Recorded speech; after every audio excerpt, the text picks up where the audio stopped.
Mid റിപ്പോർട്ടേഴ്സിലേക്ക് വിശദമായി കടക്കുമ്പോൾ ആദ്യം നമ്മൾ പോകുന്നത് ശബരിമല യുവതീ പ്രവേശനത്തിലെ പുനഃപരിശോധനാ ഹർജികൾ സുപ്രീം കോടതിയുടെ 9-അംഗ ബെഞ്ചിലേക്ക് നീങ്ങുകയാണ്. ഏപ്രിൽ 7-ന് വാദം ആരംഭിച്ച് ഏപ്രിൽ 22-ന് പൂർത്തിയാക്കും. വ്യക്തി സ്വാതന്ത്ര്യവും മതസ്വാതന്ത്ര്യവും സംബന്ധിച്ച 7 ചോദ്യങ്ങളിലായിരിക്കും കോടതി വ്യക്തത വരുത്തുക. അതേസമയം യുവതീ പ്രവേശനത്തിൽ അതിസൂക്ഷ്മ പ്രതികരണമാണ് സുപ്രീം കോടതിയിൽ കേരളം നടത്തിയത്. പുനഃപരിശോധനയെ ഇതുവരെ എതിർത്തിരുന്നു എന്നാണ് സംസ്ഥാന സർക്കാരിന്റെ അഭിഭാഷകൻ കോടതിയിൽ നിലപാടെടുത്തത്. അതേസമയം പുനഃപരിശോധനയെ അനുകൂലിക്കുന്ന നിലപാടുമായി കേന്ദ്രം രംഗത്തെത്തി. ശബരിമല യുവതീ പ്രവേശനത്തിൽ സർക്കാർ നിലപാട് തിരുത്തുമെന്ന പ്രതീക്ഷ പങ്കുവെച്ച NSS ഇന്ന് രംഗത്തെത്തി. ആദ്യ നിലപാട് സർക്കാർ പ്രവർത്തനം കൊണ്ട് തിരുത്തിക്കഴിഞ്ഞെന്നായിരുന്നു SNDPയുടെ പ്രതികരണം. സർക്കാർ മുൻ നിലപാട് തിരുത്തിയേക്കുമെന്ന ഉറപ്പ് ലഭിച്ചതുപോലെയുള്ള പ്രതികരണങ്ങളാണ് SNDPയുടെയും NSSന്റെയും ഭാഗത്തു നിന്നും ഇന്നുണ്ടായത്. ഈ കോടതിയിൽ ഈ കേസ് നിലനിൽക്കെ തന്നെ അതിനൊരു തീരുമാനമുണ്ടാകാതെ തന്നെ ഈ ഗവൺമെൻറ് തന്നെ ഈ പഴയ ആചാരക്രമങ്ങളിൽ അനുസരിച്ച് കഴിഞ്ഞ 5-6 വർഷമായിട്ട് കാര്യങ്ങൾ നടത്തിക്കൊണ്ട് പോവുകയായിരുന്നു.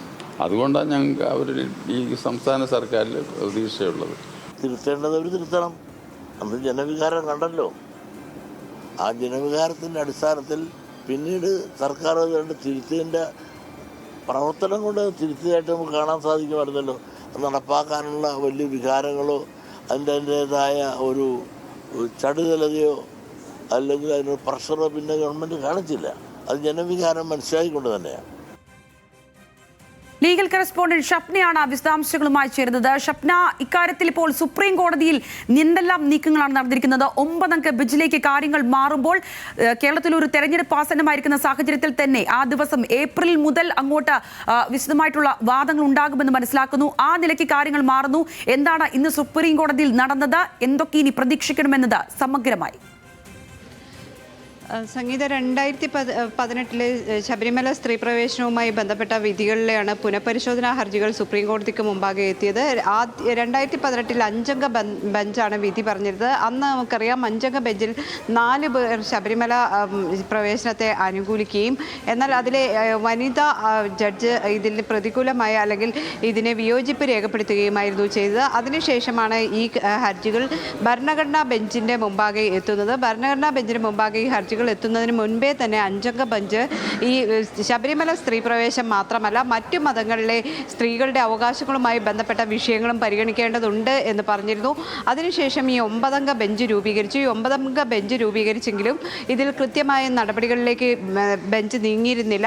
അതിന് ശേഷം ഇപ്പോൾ നിലവിൽ ഈ അന്ന് രൂപീകരിച്ച 9-അംഗ ബെഞ്ചിൽ ഒരു ജഡ്ജ് മാത്രം, സിറ്റിംഗ് ജഡ്ജായ ഒരു ജഡ്ജ് മാത്രമാണ്. അത് ചീഫ് ജസ്റ്റിസാണ്.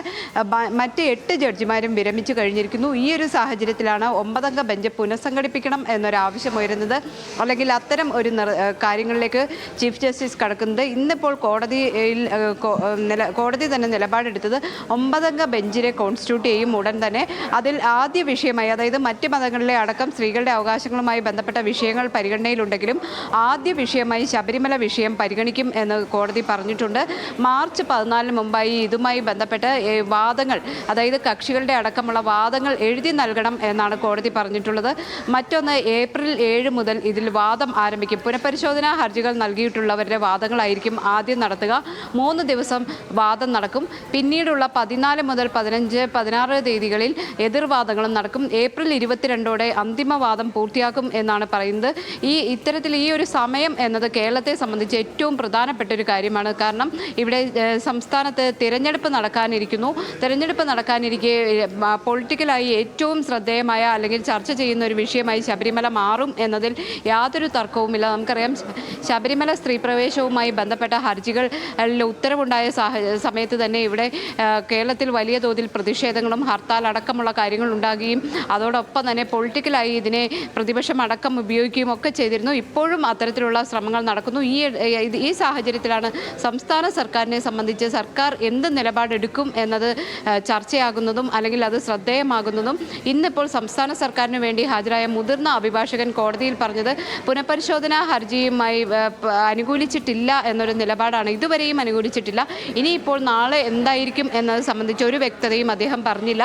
പക്ഷേ കേന്ദ്ര സർക്കാർ ആകട്ടെ പുനഃപരിശോധന വേണം, അതായത് ശബരിമല സ്ത്രീ പ്രവേശനത്തിൽ പുനഃപരിശോധന വേണം എന്ന നിലപാട് കേന്ദ്ര സർക്കാർ സ്വീകരിച്ചിട്ടുണ്ട്. സോളിസിറ്റർ ജനറൽ ഇന്നത് കോടതിയിൽ വ്യക്തമാക്കുകയും ചെയ്തു. ഏതായാലും സംസ്ഥാന സർക്കാരിനെ സംബന്ധിച്ച് ഇനിയിപ്പോൾ ഈ തിരഞ്ഞെടുപ്പ് അടുത്ത വേളയിൽ ഈ ഒരു നിലപാട് അല്ലെങ്കിൽ ഈ ഒരു ശബരിമല വിഷയത്തിൽ നിലപാട് എന്ത് എന്നത് കോടതിയിൽ വ്യക്തമാക്കേണ്ടി വരും എന്നതാണ് ഏറ്റവും ശ്രദ്ധേയം. തീർച്ചയായും ഷബ്ന.